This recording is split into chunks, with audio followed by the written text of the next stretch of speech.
और सबसे पहले डिप्टी एडिटर शिवेंद्र सिंह परमार की रिपोर्ट आपको बता देते हैं। परिवहन विभाग में बंद हुआ PWM मशीन का प्रयोग। पोर्टेबल वेइंग मशीन से पूरे प्रदेश में कहीं नहीं हो रहे हैं अब चालान। परिवहन मुख्यालय से PWM मशीन से ही ओवरलोड वाहनों के चालान करने के निर्देश हैं, लेकिन उड़न दस्ते धर्मकांटों पर ही करवा रहे ओवरलोड वाहनों की वजन की जांच। सभी आरटीओ डीटीओ ने अपने स्तर पर इस मशीन का प्रयोग बंद करने का फैसला लिया। सभी परिवहन कार्यालयों में कबाड़ की स्थिति में है PWM मशीन और इसलिए परिवहन विभाग में बंद हुआ है PWM मशीन का प्रयोग। दरअसल सभी परिवहन कार्यालयों में जो PWM मशीन है वो कबाड़ की स्थिति में है।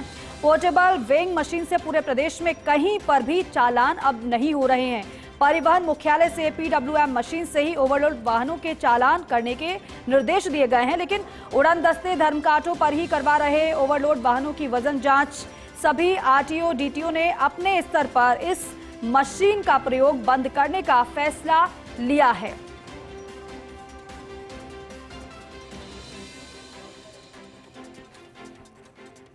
तो देखिए, परिवहन विभाग में PWM मशीन का प्रयोग बंद हुआ है। पोर्टेबल वेइंग मशीन से पूरे प्रदेश में कहीं पर भी अब चालान नहीं हो रहे हैं।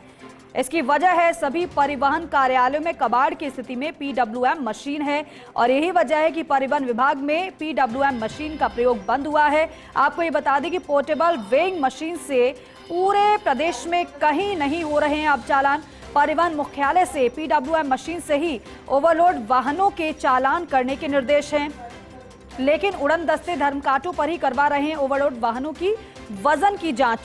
सभी आरटीओ डीटीओ ने अपने स्तर पर इस मशीन का प्रयोग बंद करने का फैसला लिया है। आपको ये बताएं कि ऐसा इसलिए सभी परिवहन कार्यालयों में क्योंकि कबाड़ की स्थिति में है PWM मशीन। और डिप्टी एडिटर शिवेंद्र सिंह परमार हमारे साथ फोन लाइन पर मौजूद हैं। शिवेंद्र, आपकी रिपोर्ट हम दर्शकों को बता रहे हैं, जरा और बेहतर तरीके से समझाइएगा।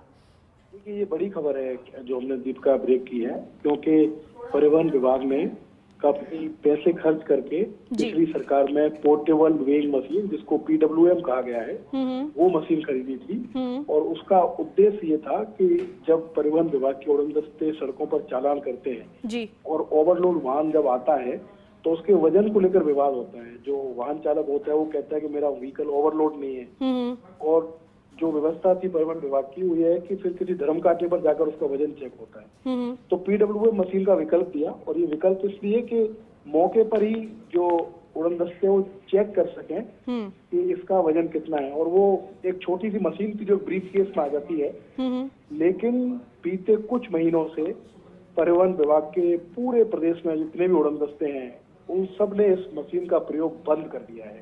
कहीं भी राजस्थान में आज की तारीख में पोर्टेबल वेइंग मशीन से ओवरलोड वाहनों का चालान नहीं किया जा रहा। वापस जो धर्म कांटों का ट्रेंड रहा है परिवहन विभाग में, उसी ट्रेंड के अनुसार जो वाहनों का वजन है वो चेक किया जा रहा है। और इससे जो इतने भारी भरकम बजट के बाद जो मशीन आई थी उनका एक तरीके से दीपिका कोई यूज नहीं हो रहा, कबाड़ में वो चीजें पड़ी हुई हैं। तो ये एक तरीके से परिवहन विभाग की लापरवाही भी है, क्योंकि एक तरफ तो जो परिवहन विभाग के मुख्यालय के अधिकारी हैं वो ये डायरेक्शन देते हैं कि जो ओवरलोड वाहनों का चालान है वो आप पोर्टेबल वेइंग मशीन से बनाओ। जब हमने इतनी भारी भरकम मशीनें खरीदी हैं, पैसा खर्च किया है, तो इन मशीनों का उपयोग करो।